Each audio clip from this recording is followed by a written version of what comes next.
Hi everyone, it's Luis again.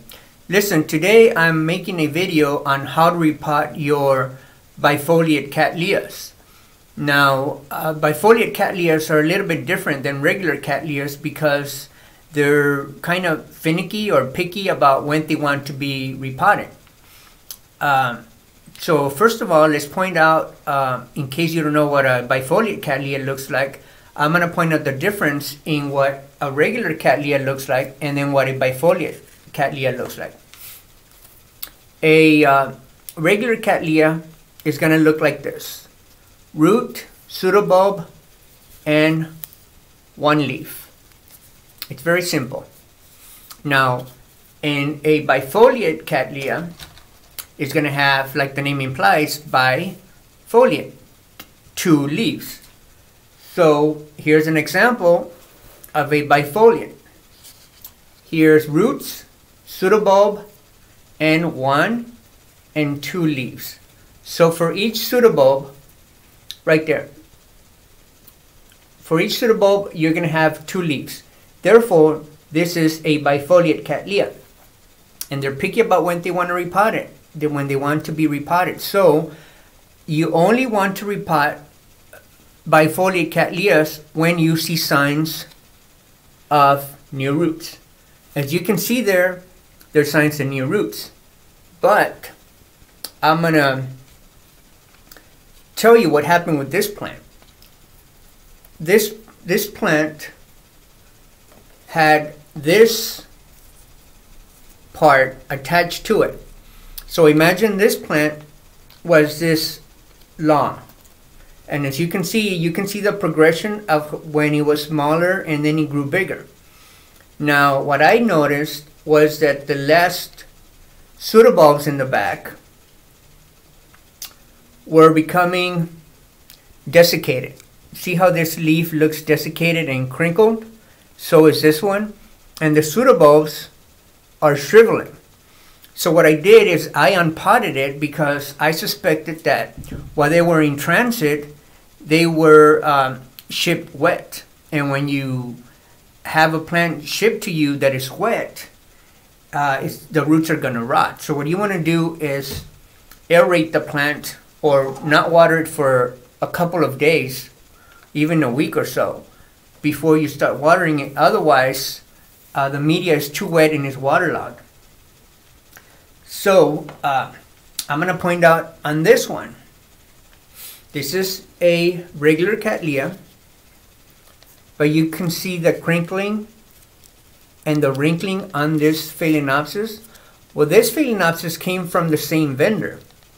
And it turns out that I also have a pseudobulb that's dead in the back.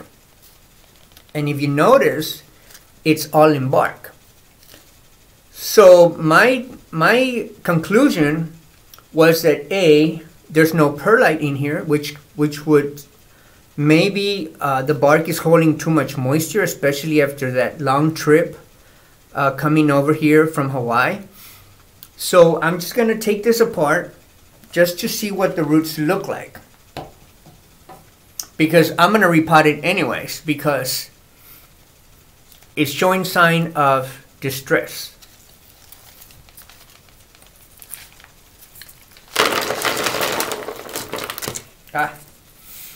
There you go. As I suspected, there's a lot of dead roots in there.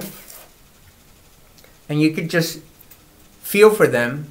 If they're plump, they're alive. And if they're flat and papery like this one, they're dead. So I think they were staying too wet.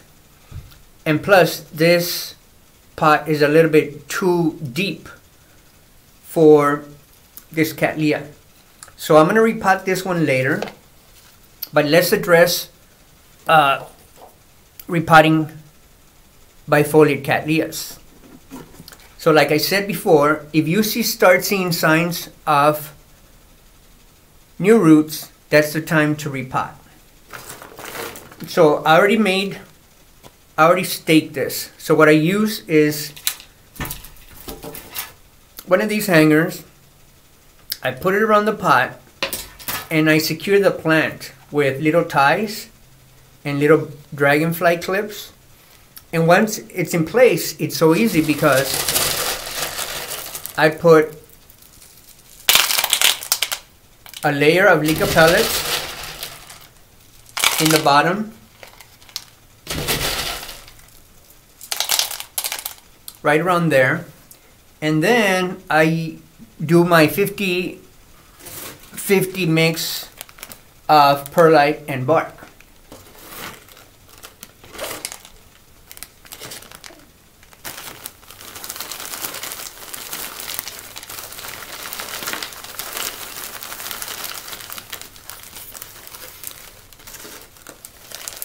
And I wetted the media so it's easy to transfer, and there's not a lot of dust being produced when I move it.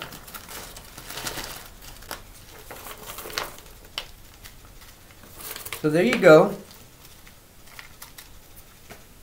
Ta-da! Repotted a bifoliate Cattleya.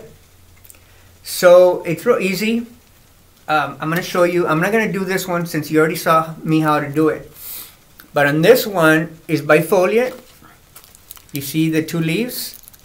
And it's telling me that it's time to repot because there's live roots there. And this came from the same vendor. And as you can see, there's no perlite. And I'm suspecting it's staying too wet. And the back leaves are a little shriveled, wrinkled, but not as much as the other one. So those are the signs to look for when it's time to repot a bifoliate. You only want to repot them when there's active root growth. So I hope you like my video on how to repot bifoliate Cattleyas. Talk to you later. Bye-bye.